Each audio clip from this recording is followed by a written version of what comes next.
নমস্কার বন্ধুরা, সকলকে পরিবেশা চ্যানেলে স্বাগত। আশা করি সকলেই ভালো আছে। বন্ধুরা, সরকারি কর্মচারীদের জন্য একটা বড় বাম্পার খবর। 3% ডিএ বাড়তে চলেছে। আজকে সেই গুরুত্বপূর্ণ বিষয়টি নিয়ে আলোচনা করতে চলেছি। তাই সকলকে বলবো, যারা চ্যানেলে নতুন, চ্যানেলটিকে তো অবশ্যই সাবস্ক্রাইব করবেন এবং শেয়ার করতে ভুলবেন না। প্রথম থেকে শেষ পর্যন্ত অবশ্যই থাকবেন খবরটি জানার জন্য। খুব ভালো খবর সরকারি কর্মচারীদের জন্য। দীপাবলি উৎসবের আগেই কর্মচারীদের জন্য দুর্দান্ত কিছু হতে চলেছে। তাদের জন্য সুখবর রয়েছে।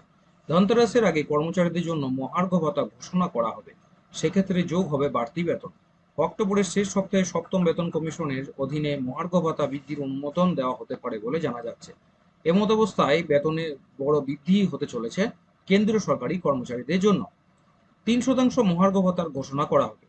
কেন্দ্রীয় সরকারি কর্মচারীরা জুলাই 2024-এর জন্য মহার্ঘ ভাতা বৃদ্ধির ঘোষণার অপেক্ষায় রয়েছেন। জানা যাচ্ছে যে 3% ডিএ বাড়তে পারে।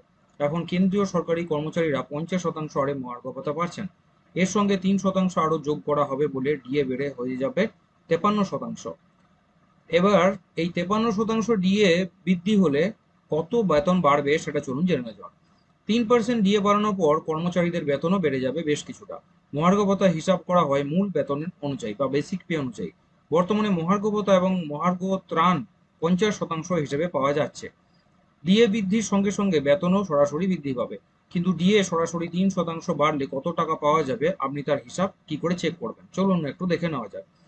দেখুন, ডিএ বৃদ্ধি 3% হলে মোট ডিএ বেড়ে হবে 53%। যদি আমরা এই 56,900 টাকা বেসিকের উপর ডিএ গণনা করি, তাহলে কেন্দ্রীয় সরকারি কর্মচারীদের অ্যাকাউন্টে মোট মহার্ঘ ভাতা হবে 30,157 টাকা।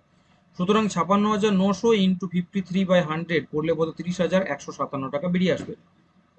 50% ডিএর ক্ষেত্রে হিসাব হলো 56,900 ইন্টু 50/100, মানে 28,450 টাকা পর্যন্ত পাওয়া যাচ্ছিল এতদিন পর্যন্ত। অর্থাৎ মাসে বেতন বাড়ছে 30,157 টাকা মাইনাস 28,450 টাকা। সুতরাং যার বেসিক বেতন হচ্ছে 56,900, তার 1,707 টাকা বৃদ্ধি পাবে। এটা হচ্ছে মেন ব্যাপার।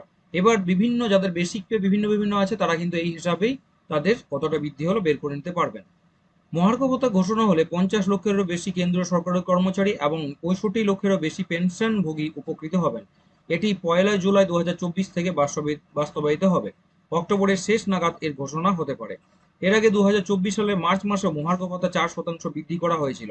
এখন ডিএ বেড়ে 50% হয়ে গিয়েছিল। এবার 3% ডিএ বাড়তে পারে বলেই শোনা যাচ্ছে, এবং সেটা দীপাবলির আগেই কিন্তু কর্মচারীদের জন্য সুখবরটি আসতে চলেছে। সুতরাং বোঝাই যাচ্ছে যে কেন্দ্রীয় সরকারি কর্মচারীদের একের পর এক যেখানে ডিএ বৃদ্ধি করছে, সেখানে রাজ্য সরকারি কর্মচারীদের জন্য এখনো কিন্তু অনেক কিছু অধরাই রয়ে গেল। এবং কখন কি বৃদ্ধি পাবে তা কিন্তু এবার সরকারের দিকেই তাকিয়ে রয়েছে। তার পাশাপাশি আন্দোলনও চলছে, কখন এবার দেখা যাক কখন বৃদ্ধি ঘটে রাজ্য সরকারি কর্মচারীদের মুখে, কখন হাসি পড়ে। হাসি পড়ে ভিডিও নিয়ে সকলকে বলবো যে চ্যানেলটি করতে অবশ্যই সাবস্ক্রাইব করবেন, শেয়ার করতে ভুলবেন না। নোটিফিকেশন বেলটা অবশ্যই অন করে রাখবেন, ভিডিও অবশ্যই লাইক করবেন। সকলে ভালো থাকবেন, সুস্থ থাকবেন।